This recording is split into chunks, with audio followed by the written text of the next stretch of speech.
Bienvenue à vous, mesdames et messieurs, à ce nouveau numéro de Sciences et Technologies sur Duke Télévision, une émission à caractère pédagogique et surtout technique qui vous apprend les bases des différents domaines qui accompagnent les nouvelles technologies de l'information et de la communication. Aujourd'hui, nous allons apprendre ensemble avec vous à créer un réseau LAN. Qu'est-ce qu'un réseau LAN? Comment il fonctionne? Quels sont les supports de communication qu'il utilise? C'est à découvrir dans la première rubrique de votre émission, Invité de la semaine.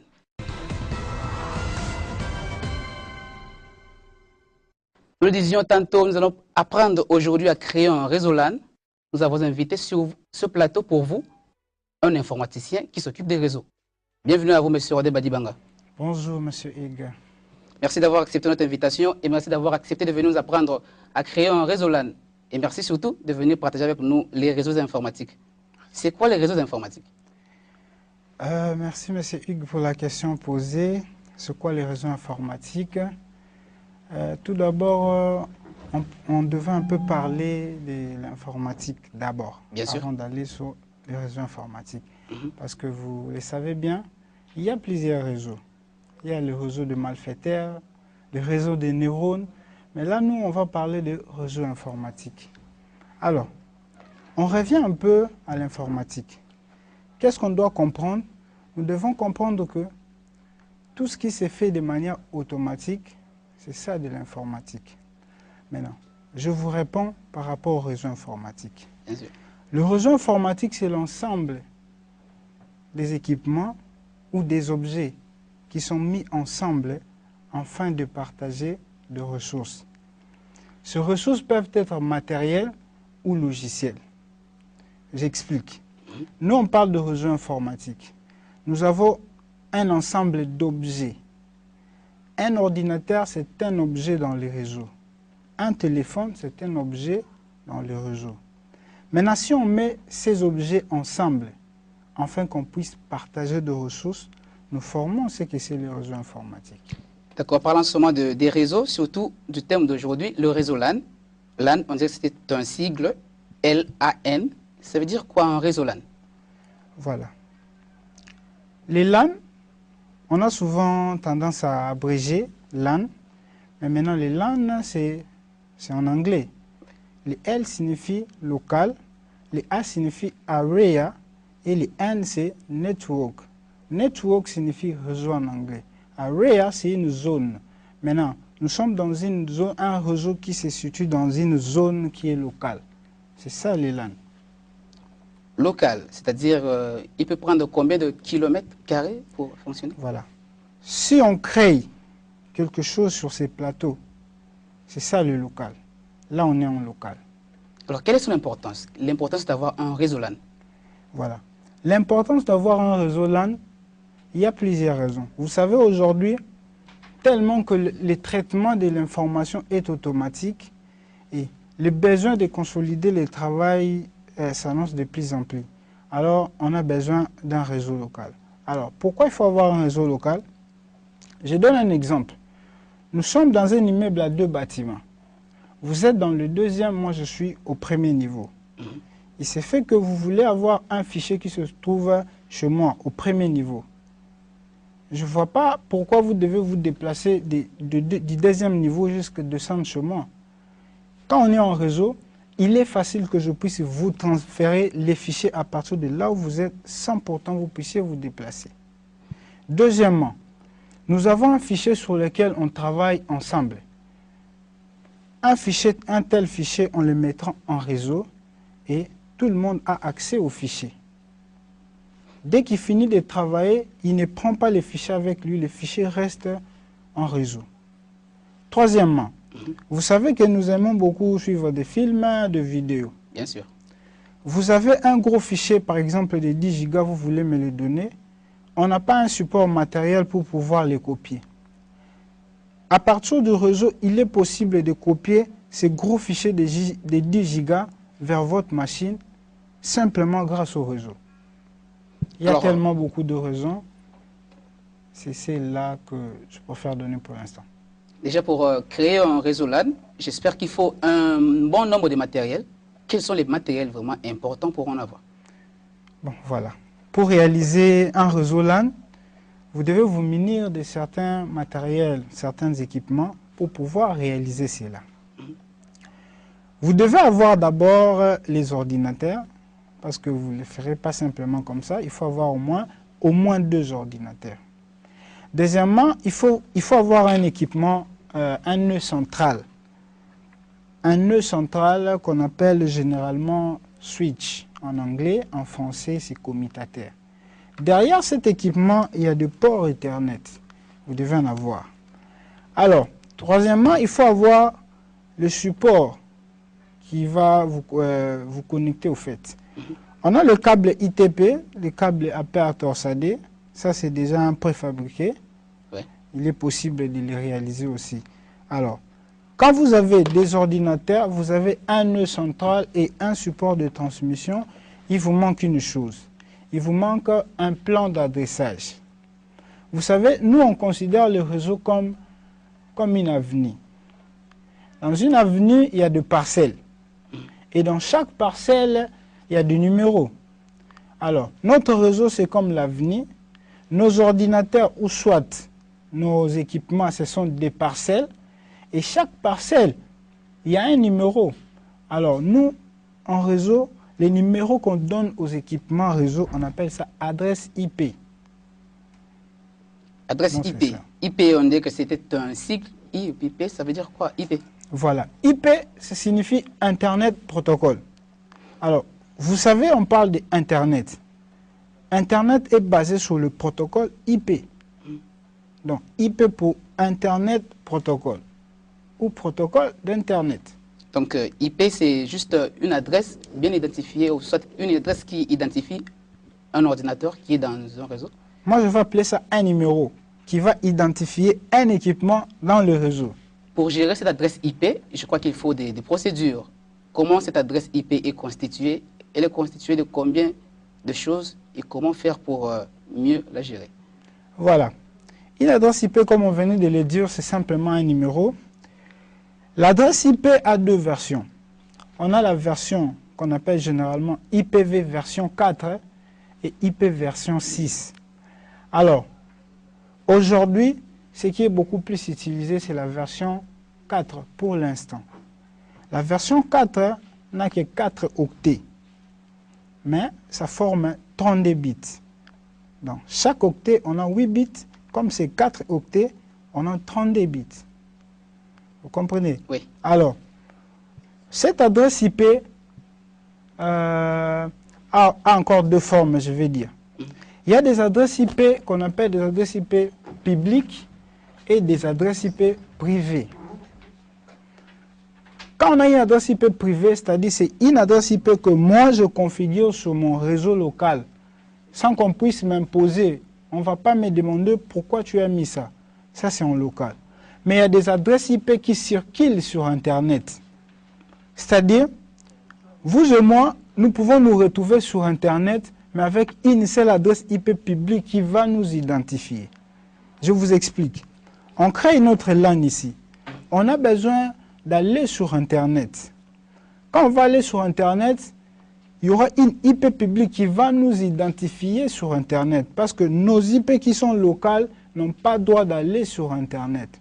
C'est pourquoi vous allez remarquer, vous êtes ici, vous écrivez à quelqu'un qui n'est pas dans le même emplacement que vous, mais vous arrivez à l'atteindre.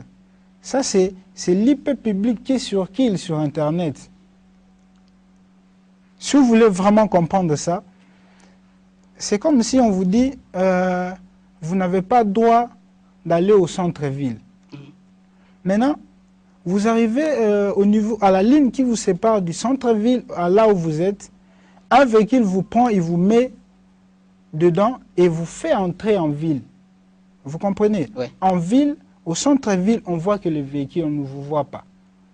Vous faites tout ce que vous voulez faire en ville. Si vous voulez rentrer, il vient là où il vous avait pris, il vous dépose. Vous rentrez à pied et lui fait ce qu'il veut faire. Le véhicule, c'est l'adresse IP publique. Au centre-ville, on n'a vu que le véhicule. Or, en réalité, dans le véhicule, il y avait quelqu'un qui était dedans. Et la personne qui était dedans, c'est ça l'IP privé. Bien. Je disais au début que cette émission a un caractère pédagogique et surtout technique. La spécialité, c'est qu'ici, on démontre.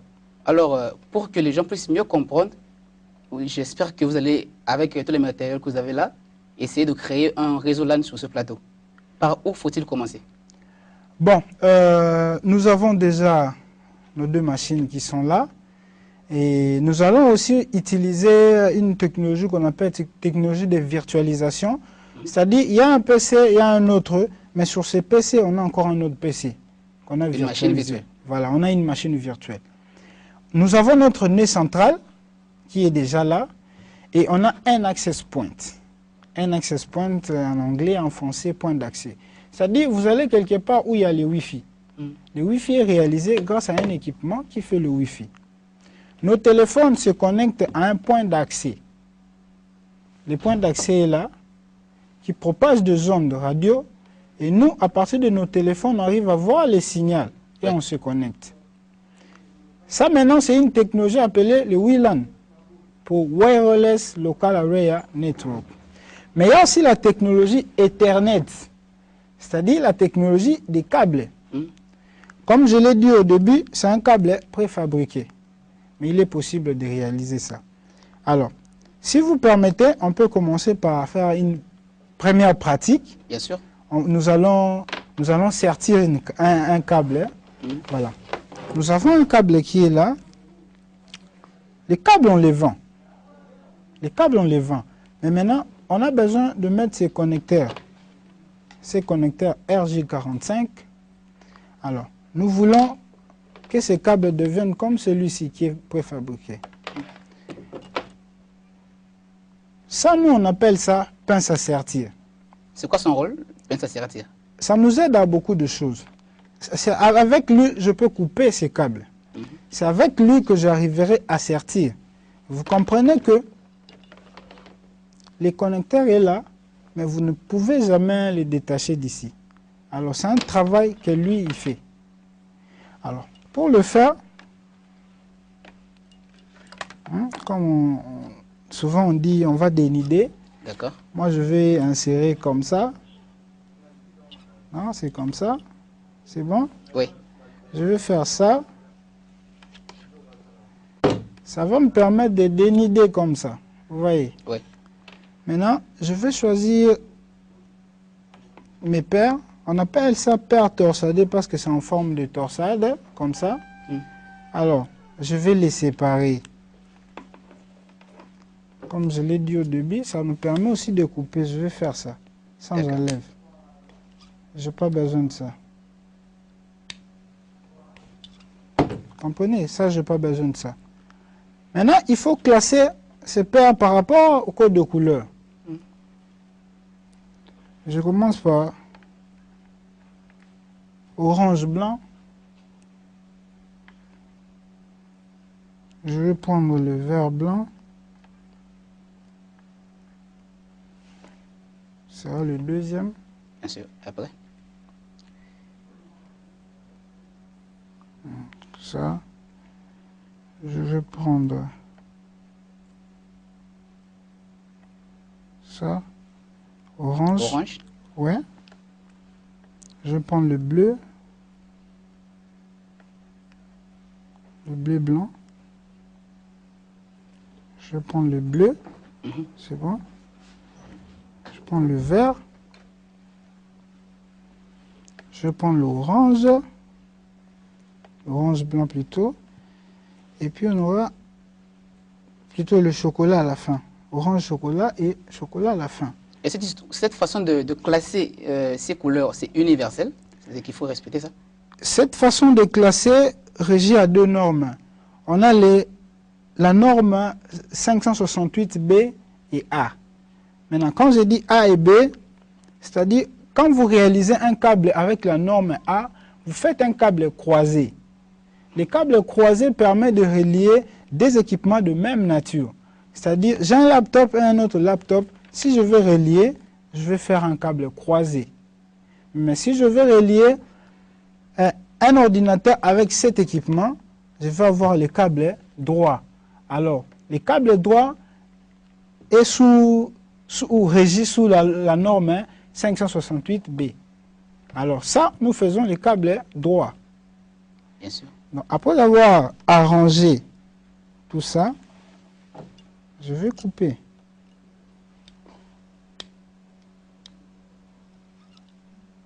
Je vais couper. C'est pas vrai. Bon, vous comprendrez que je rends ça très bien. Sinon,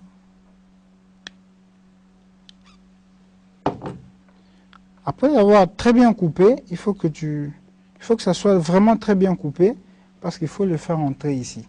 Dans ce connecteur de câble. Dans ce connecteur RJ45. Alors, comment je le touche? Je les renverse comme ça. L'objectif est de faire entrer tout ça ici, jusqu'à la fin. Oui. Alors, je vais faire ça. Je vais le faire entrer. Il faut que ça entre. Si ça entre jusqu'à la fin, très bien là, comme ça. Oui. Je dois m'assurer que l'orange blanc est à la première position comme je les avais classés. Une fois que c'est bien fait, jusqu'à la fin, je vais maintenant prendre ça. Notre pince est multiforme parce qu'il y a aussi des... Ça, c'est un RJ45, il y a aussi RJ11 pour des liaisons de téléphonie. Alors, je vais choisir là où on a 8P. 8P pour dire 8 paires. Qu'est-ce que je vais faire? Donc c'est 8 paires, c'est voilà. 8 fils dedans. Ouais, voilà. Je vais faire ça. Vous comprenez? Oui. Quand je vais l'introduire, simplement je vais appuyer. Une fois appuyé, Câblé. c'est fini. Le câble est sorti. Et on fait la même chose de l'autre côté. Et on a fini. Maintenant, comment savoir si le câble a été bien fait, comment il était bien serti? Voilà. Pour tester, généralement, on a un testeur de câbles. Malheureusement, on n'en a pas amené. Voilà, il y a un testeur de câbles où on aura d'un côté un port comme ça. Et ça aussi, on mettra de l'autre côté. Et puis, simplement, il faut appuyer. Quand vous trouvez que vos 8 fils donnent correctement, donc les câbles fonctionnent. Bien. Maintenant, pour créer un réseau LAN, on peut maintenant continuer. Après avoir serti le câble, qu'est-ce qu'il faut? Maintenant, nous avons notre câble. Hein. On doit faire ça. On connecte ici. Il faut brancher au port Ethernet de la machine que je vais brancher. On prend ça aussi. On va mettre là. On doit connecter ici. Il y a un port qui a une différence de couleur sur cet équipement, un port qui a la couleur bleue. On dirait qu'il est différent. C'est quoi son rôle? C'est simplement différent parce que quand vous avez de la connexion Internet qui vient vers un fournisseur, la connexion passe par ces ports WAN, par ce port bleu. Et le reste de ports en jaune, c'est votre partie locale.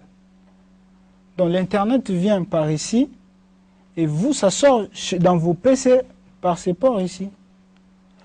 Alors, comme on a branché, maintenant nous allons réaliser les configurations ici.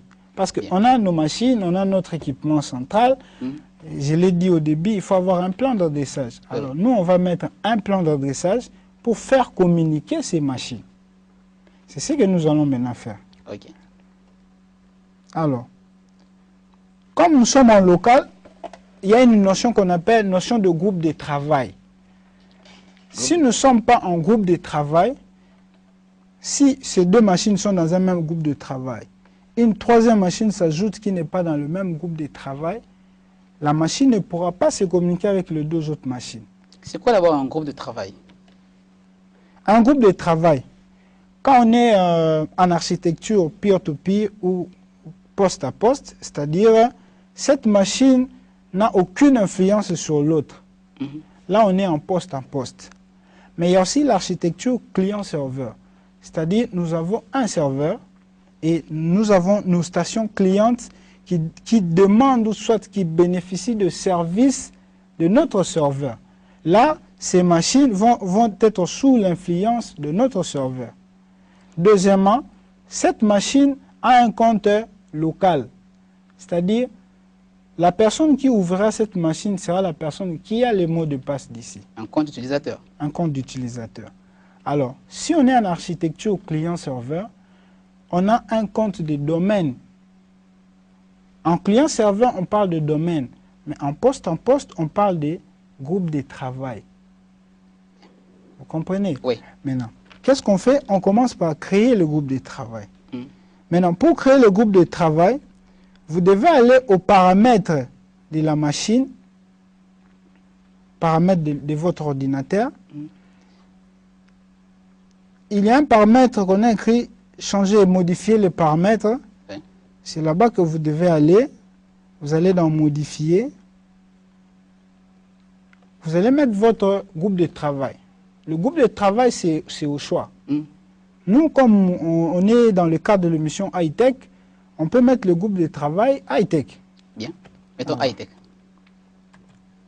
C'est ce que nous allons mettre. Après avoir créé le groupe de travail, il est impératif de redémarrer votre ordinateur. Sinon, les paramètres ne vont pas s'appliquer. Alors, après ça, nous, on va redémarrer. Mais, il est aussi possible de faire toutes les configurations possibles et à la fin, vous redémarrez une seule fois pour toutes. Alors, nous avons créé notre groupe de travail. On va passer maintenant à la configuration IP. C'est-à-dire, nous allons affecter une adresse IP à notre équipement. Oui. Alors, on va se positionner à l'icône du réseau en bas. Souvent, c'est en bas, vous allez voir l'icône du réseau. Vous allez faire un clic droit, ouvrir les centres réseau et partage. C'est là-bas que nous allons aller. Et puis, un PC peut avoir plusieurs cartes réseau. Si je me connecte par Wi-Fi, je vais avoir une carte réseau Wi-Fi. Si je me connecte par câble, je vais avoir une carte réseau par câble. Alors, il faut choisir laquelle de ces cartes vous voulez affecter l'adresse IP. Tout d'abord, une carte réseau, c'est quoi son rôle dans un ordinateur? Une carte réseau, c'est un équipement, je dirais, électronique qui est là. C'est simplement une carte qu'il faut, la carte par laquelle on branche notre câble, on branche notre support de transmission. Là, c'est quand on est en technologie Ethernet. Mais quand on est dans le WLAN, c'est simplement vous allez seulement voir, votre access point va injecter ces ondes et vous allez voir simplement un SSID. Un SSID, c'est généralement le nom qu'on donne à un réseau Wi-Fi. C'est ça ce que nous on appelle SSID. D'accord. S'il faut revenir ici, nous allons affecter l'adresse IP. Nous allons affecter l'adresse IP. Ça, on le fait à la machine virtuelle. Oui. Après, on fera la même chose avec la machine physique. Ainsi que cette machine. D'accord. Alors, on affecte l'adresse IP. Je pourrais dire quelque chose par rapport aux adresses IP. Oui. Les adresses IP, il y a des classes d'adresses IP. On a la classe A, la classe B, la classe C, D et E. Mais les D et E, ce sont des classes en expérimentation qu'on n'utilise pas. D'ailleurs, quand on va migrer totalement sur l'IPv6, on va même laisser l'IPv4. Pourquoi? Parce qu'en IPv6, on a 128 bits à la place de 32 pour l'IP version 4. Alors, dans la classe A, nous avons sur les 32 bits, dans les 8 premiers bits, c'est la partie réseau. Les 3 derniers bits qui restent, c'est la partie machine. Vous comprenez? Oui, oui. Maintenant, quand nous allons à la classe B, on divise par D. Les deux premiers octets, c'est la partie réseau. Les 2 derniers restent pour la partie machine. Si nous allons à la classe C, les 3 premiers octets, c'est la partie réseau. Le dernier, c'est la partie machine. Comme pour dire, si nous sommes en classe A, on a une possibilité de millions de PC connectés. C'est-à-dire, sur les 32 bits, qu'est-ce que moi je fais? Comme le premier octet, ou soit les 8 premiers bits sont pour la partie réseau, donc les 24 bits qui restent, ça sera la partie machine. Si je fais 2 exposants 24, le nombre que je veux trouver, ce sera le nombre de machines que je peux connecter avec des adresses IP de la classe A. Bien sûr. La même opération pour la classe B. Je divise par D. Donc je vais avoir 2 exposants 16. Une affaire de 65 300 et quelques machines que je dois avoir dans mon réseau. La classe C maintenant? Maintenant, la classe C, c'est là où on n'a pas beaucoup d'équipements connectés. Parce que le 3 premiers octets, c'est pour la partie réseau. Les derniers octets, soit les 8 derniers bits, restent pour la partie machine. Comme c'est 8, on va faire 2 exposants 8, ça va nous donner 256. Mais dans cela, que ce soit dans la classe A, la classe B ou la classe C, nous avons 2 adresses IP qu'on n'utilise pas. Il y a l'adresse IP du réseau, plutôt l'adresse réseau, et l'adresse de broadcast. La différence entre les deux? La différence est que l'adresse réseau, c'est l'identifiant de votre réseau. On reconnaît votre réseau par cette adresse réseau-là. Maintenant, l'adresse de broadcast, c'est quoi? L'adresse de broadcast, c'est une adresse qui s'assure que tout le monde est connecté. Je viens, je vous trouve, je dis à tout le monde bonjour. Je ne vous salue pas en particulier, mais je dis seulement bonjour à tout le monde. Et le broadcast, cette adresse permet d'envoyer des broadcasts à tous les équipements connectés pour s'assurer que tout le monde est là. Bien. Alors, si on fait 256 moins 2, ça va nous rester 254. Comme pour dire, si vous utilisez les adresses IP de classe C, avec le masque par défaut, vous allez avoir au moins 254 équipements qu'il faut connecter. Plus de cela, ça ne sera plus possible. Alors, nous, on va affecter notre adresse IP. Oui. Pour ce choix, nous, on prend... moi, j'aime utiliser les adresses IP de classe A, mais il y a une notion qu'on appelle les subnetting, les sous-réseaux. C'est-à-dire, le masque de sous-réseau s'accompagne toujours avec l'adresse IP. Mais le masque de sous-réseau, son plus grand travail, ça sert à déterminer la taille de votre réseau. Vous comprenez? Oui. Maintenant, moi, je vais utiliser les adresses IP de classe A, mais avec un masque de sous-réseau de classe C. Allez. Alors, on va mettre ça.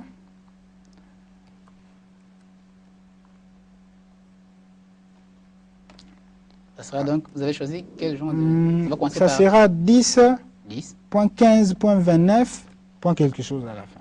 Le quelque chose à la fin, c'est... Le quelque chose peut être point 1, point 2, point 3, jusqu'à 254. C'est donc la spécialité de la machine. Donc c'est là où la machine est localisée. C'est-à-dire que, comme on doit affecter des adresses IP, deux machines ne peuvent pas avoir une seule adresse IP. Ça fera ce qu'on appelle conflit d'adresse. Si on veut atteindre cette machine et que cette machine a la même IP que l'autre, finalement on va atteindre quelle machine? C'est ça le problème. C'est pourquoi on choisira, cette machine pourra être la première, la deuxième, la troisième, la quatrième, jusqu'à la 254e machine. Ok. Alors, ce que nous on va faire ici.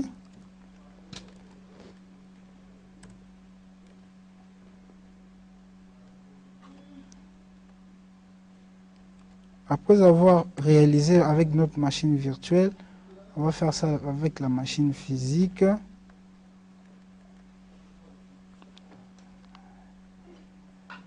Toujours les 10, quelque chose. Voilà, toujours on commence toujours par 10 parce qu'il y a la partie réseau et la partie machine.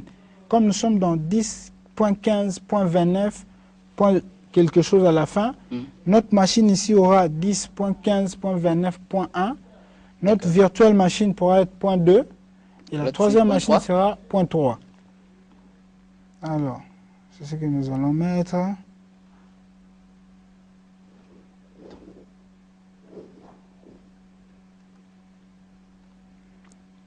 Voilà. Nous avons mis nos adresses IP. On peut passer maintenant au redémarrage de la machine. Bien sûr. On redémarre aux paramètres. Quand on redémarre, on attend. Hein? Oui, pas de problème. Il n'y a rien à faire. En attendant que les machines redémarrent, comment maintenant on saura que le réseau est bien mis en place, Voilà. Une fois que c'est fini, vous ouvrez le gestionnaire de vos fichiers. Au coin, il y a un paramètre réseau. Et c'est là que vous verrez tous vos ordinateurs vont s'aligner là-bas. Si j'avais nommé votre machine Hugues, moi c'est Ordin, je veux voir Hugues et Ordin. Et plus tard, on verra comment on peut partager les fichiers. C'est-à-dire, il y a une vidéo sur votre machine, mais moi j'arrive à lire ça depuis ma machine. Ok, rapidement, puisque la télé c'est le temps, comment on partage les fichiers entre les différentes machines connectées à un seul réseau? Voilà. Je commence par créer un dossier. Je crée un dossier. Après avoir créé un dossier, je dois maintenant copier quelque chose dedans. Mais après avoir copié, je vais faire un clic droit. Je vais aller dans les propriétés de ce dossier-là. Il y a l'onglet Partage. Je vais aller dans Partage avancé, partager ce dossier. Si je vais donner des droits ou des autorisations, je peux les faire. Mais simplement, après avoir partagé, vous appliquez, vous faites OK. Là, le dossier est partagé. Donc, on ne partage que le dossier, pas le fichier lui-même. C'est-à-dire, je crée un dossier sur lequel je mettrai les fichiers dedans. Okay. Alors, après avoir partagé de cette manière, là, vous avez partagé les dossiers. Mais les fichiers dedans ne sont pas partagés. Alors, sur le même fichier, je fais clic droit. Je vais aller dans accorder l'accès. Et puis, j'irai dans des personnes spécifiques. Là, je choisis des personnes parce qu'on peut être à 3. Il y a un fichier sur le réseau, mais que vous et moi seulement nous voyons, l'autre ne le voit pas. Alors, j'ai fait ça. Je vais maintenant choisir tout le monde. Je vais accorder l'accès à tout le monde. Je vais ajouter. Je donne le niveau d'autorisation lecture et écriture. Et puis, je partage les fichiers. C'est fini. Maintenant, pour voir ça, depuis mon ordinateur, comme je vois votre ordinateur dans le réseau, j'accède. Et dedans, je verrai les dossiers qui étaient partagés, y compris les fichiers qui sont dedans. Vous avez parlé de deux possibilités de connecter les ordinateurs pour créer un réseau, entre autres la technologie Ethernet et la technologie WLAN. Alors la technologie WLAN utilise beaucoup plus les ondes électromagnétiques qui sont émises par les équipements, comment dirais-je, les points d'accès. Ces ondes, j'espère que ça puisse avoir des inconvénients à la santé des personnes. Quels sont les inconvénients que ça peut avoir? Vous savez, les équipements qui connectent différents terminaux en sans fil ont de fréquences. Il y a le Wi-Fi de 2.4 gigas. Là, nos téléphones peuvent se communiquer. Mais il y a aussi de 5 gigas où il y a des téléphones qui ne se communiquent pas avec ça.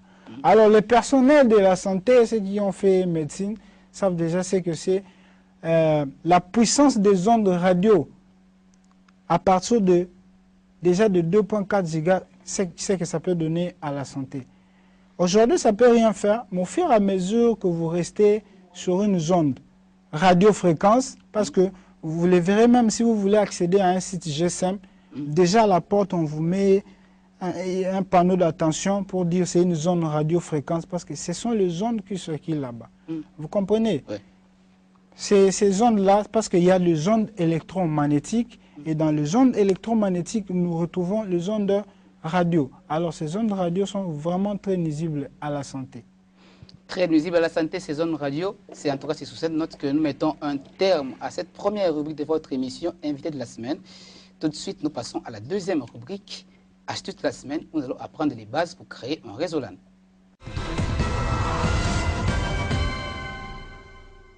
Je voudrais vous parler un peu plus du réseau local aujourd'hui. Notamment, comment résoudre les problèmes usuels et mettre 2 PC en réseau. Le réseau local le plus simple est constitué de 2 équipements. Pour les mettre en réseau, il faut parler du média, autrement dit du moyen de connexion physique qu'il y a entre eux. Les plus connus sont le réseau filaire, aussi appelé Ethernet, et le réseau sans fil, appelé Wi-Fi. Voyons le réseau filaire en premier. Il n'y a besoin que d'un câble réseau qui contient 8 paires de fils. Si vous cherchez à acheter ce câble, on l'appelle Cat5e. Le connecteur d'un tel câble a un petit nom normalisé, RJ45. Les nouveaux adaptateurs réseau filaire sont haut débit, 1 giga par seconde. Ces adaptateurs savent s'adapter à tout, alors que les adaptateurs plus anciens peuvent nécessiter un câble spécial qu'on appelle croisé. Lorsque deux adaptateurs réseau sont reliés correctement par un câble et mis sous tension, une LED doit s'allumer pour indiquer que la connexion est vivante, ou plutôt active. Une deuxième LED peut clignoter pour signaler des communications reçues. Tant que les deux LED sont éteintes, il faut vérifier si vos câbles sont bien connectés, vos adaptateurs sont bien activés. Un détrompeur permet d'insérer le câble dans le bon sens. Un clip retient le câble dans le logement de l'adaptateur. Voyons en pratique comment vérifier tout cela. Donc vous allez cliquer à droite dans les connexions réseau, où vous allez passer en fait par le panneau de contrôle panel en anglais, ensuite centre réseau et partage, et enfin modifier les paramètres de la carte. Là vous voyez qu'en fait j'ai deux adaptateurs réseau, un Ethernet donc filaire et un Wi-Fi donc sans fil. Mon interface sans fil en fait elle ne marche pas, je n'ai pas relié d'antenne en fait, et je vais directement la désactiver. Elle ne me sert à rien. Par contre pour mon interface Ethernet, je vais regarder ses propriétés. Donc je vois qu'elle est complètement fonctionnelle sans aucune indication de problème. Je reçois et je transmets les paquets. Je suis connecté à 100 mégabits. Je peux regarder d'ailleurs les propriétés, parce que normalement ma carte est capable de faire mieux. Je vais dans configurer, puis avancer, et je regarde que dans vitesse et duplex, speed and duplex en anglais, j'ai effectivement tous les choix possibles entre 10, 100 et 1 giga. Et le plus sûr, c'est de rester en négociation automatique. Pour ce qui est du Wi-Fi, il faut d'abord avoir configuré votre routeur pour fonctionner en Wi-Fi. Donc il faut lui donner un SSID. Ici je l'ai appelé Clafoot. C'est le nom sous lequel en fait les gens qui vont essayer de se connecter verront apparaître votre routeur. Il ne faut pas le cacher. Il est possible pour des raisons de sécurité de le cacher. Donc il faudra que les noms, les gens sachent explicitement se connecter au nom SSID, ils ne le verront pas apparaître. Bon, ça c'est déconseillé si vous voulez avoir un accès facile. Configurer une clé bien sûr, ici je ne la montre pas bien entendu. Et ensuite il faut se connecter à travers l'interface. Donc connexion réseau, je vais commencer par activer le matériel. Et ensuite, quand je double-clique dessus, j'affiche les réseaux disponibles. Vous voyez ici que le réseau Clafoot que j'ai configuré est déjà visible. Le SSID est visible puisque je ne l'ai pas caché, du coup je le vois apparaître dans mes réseaux Wi-Fi disponibles. Se connecter automatiquement, c'est une fois que vous avez rentré un bon mot de passe, en fait, il va systématiquement rentrer à nouveau votre mot de passe, comme ça vous n'aurez pas besoin de le retaper à chaque fois que vous vous connectez, c'est bien pratique. Et ensuite, lorsque vous cliquez sur se connecter, c'est là où vous devez rentrer votre clé de sécurité réseau. Moi ça ne marche pas comme je vous l'ai dit parce que je n'ai pas mis l'antenne sur mon réseau Wi-Fi, donc il n'arrive pas à communiquer. Mais c'est comme ça qu'on se connecte donc en Wi-Fi. Vous êtes à deux doigts de pouvoir lancer votre première LAN party. Bon, plus humblement, il faut procéder par méthode. La première chose, c'est l'aspect matériel ou média de la connexion. Si les LED s'allument, c'est gagné. Passons à la deuxième étape. Ce sera l'étape IP ou logique et ce sera assez rapide. Enfin, si celle-ci est réussie, il restera la partie applicative et la sécurité. Après ça, vous serez enfin connecté. Pour l'instant, nous avons vu les fondations, la partie matérielle du bas de la pyramide. À ce niveau, au moins une LED doit être allumée pour un réseau filaire, ou vous devez être connecté sur une bande Wi-Fi pour un réseau sans fil. Nous allons voir la partie IP maintenant. Ouvrons d'abord une commande box. Dans le menu Windows, choisissez exécuter, puis tapez CMD. Vous pouvez monter la taille des caractères en faisant propriété, police, et choisir une taille de police plus grande. Dans cette fenêtre, nous allons regarder notre configuration IP avec ipconfig. Je vois que j'ai déjà une adresse IPv4 ici, donc j'ai une adresse IP configurée. C'est parce que j'ai en fait un serveur, un routeur qui m'a donné une adresse IP, c'est ici ma box ADSL, ma Freebox, qui m'a donné une adresse IP. Si jamais je n'avais pas une Freebox, j'aurai une adresse en 169.254. On va rendre l'adresse IP de mon serveur avec la commande ipconfig/release. Et je vois que je n'en ai toujours pas. Je vois un petit peu que Windows en attribue une. Voilà. Vous voyez ici en fait que Windows, dans un certain temps, sans adresse DHCP, en attribue une d'office dans le réseau 169.254. Pour communiquer, les autres équipements doivent avoir une adresse IP qui est compatible avec la mienne, c'est-à-dire dans le même réseau. Pour ce faire, en fait, il faut que le masque de sous-réseau soit fait de telle sorte que leur adresse IP à eux est exactement identique à la mienne pour un masque 255 et par contre peut changer pour les nombres d'adresse IP lorsque c'est un 0. Donc ici, tout PC qui se trouve en 169.254 et ensuite deux nombres correspond et est dans mon réseau local. Si pour une raison quelconque vous ne pouvez pas en fait avoir une adresse IP compatible avec celle de l'autre équipement que vous contactez, il faut peut-être figer votre configuration IP plutôt que de s'appuyer sur la configuration par défaut de Windows ou d'un serveur DHCP. Pour ce faire, allons dans les configurations réseau. Donc c'est le connexion réseau de votre menu. Cliquons dans les propriétés de mon adaptateur Ethernet. Je vais ensuite dans le protocole, ici IPv4, et ici, plutôt que d'obtenir une adresse IP automatiquement, ce qui veut dire que je m'appuie sur un serveur DHCP, je peux le mettre statiquement. Donc je peux prendre une adresse en 192.168.1.43 avec un sous-réseau qu'il a trouvé tout seul, qui me convient parfaitement, et une adresse de passerelle par défaut. Voilà. Je vais mettre pas de passerelle par défaut, de toute façon je reste dans mon réseau local. À ce moment-là, je vois que il n'a pas encore pris. Voilà. Là ici, il a pris les changements que je lui ai dit ici, 192.168.1.43 avec le mot masque. Donc de cette façon, vous pouvez positionner votre adresse IP et votre masque pour que ce soit compatible avec l'équipement que vous essayez de contacter. Maintenant que nous avons des adresses IP dans le même réseau, nous allons pouvoir échanger des fichiers. Voyons d'abord quelles adresses IP sont actives dans mon réseau.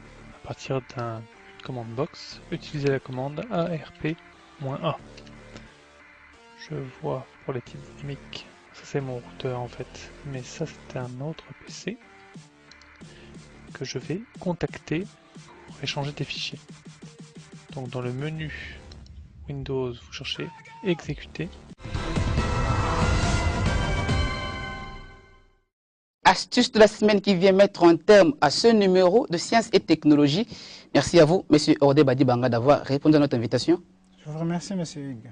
Merci également à toute l'équipe technique qui nous a tenu compagnie aujourd'hui. Merci surtout à vous, fidèles téléspectateurs, qui nous avez suivis depuis quelque part.